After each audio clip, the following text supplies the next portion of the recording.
Governor Huntsman, thanks for joining us. What a great honor to be here. I mean, this is the New Hampshire primary. Does life get any better than this? I just can't even believe I'm sitting here. This is an exciting time not only for the people of New Hampshire, but for the entire country.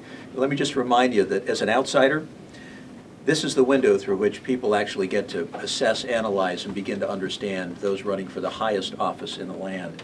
So do the folks in the state have an awesome responsibility? On January 10th, they have an awesome responsibility. Not to put too much pressure on the folks who are listening out there, but this is a big deal. Folks who glossed over us at the very beginning because I crossed a partisan line to serve as U.S. Ambassador to China, they're now coming back.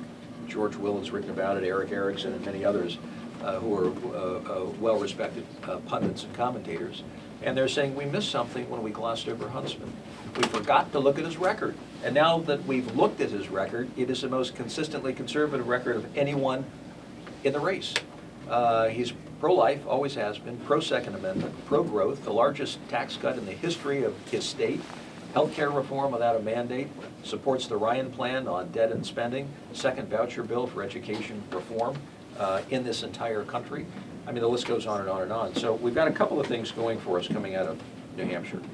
Okay, Governor, when we first heard that you were going to run for president and we took a look at your impressive resume, a lot of us here in the state thought, you know, this is a candidate who may compete for the same pool of voters as Mitt Romney. Maybe not so much the Michelle Bachmann voters or the Rick Santorum voters, maybe not, but there's definitely going to be this overlap with the Romney constituency. So my question for you is that, you know, this late date, how do you distinguish yourself from Mitt Romney for those voters who are trying to maybe decide between you or him?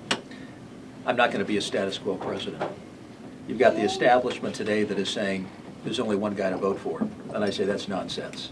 I say this country cannot afford to have a status quo president. We need a reform president. I'm going to do as president what I did as governor. I was a reform-minded governor.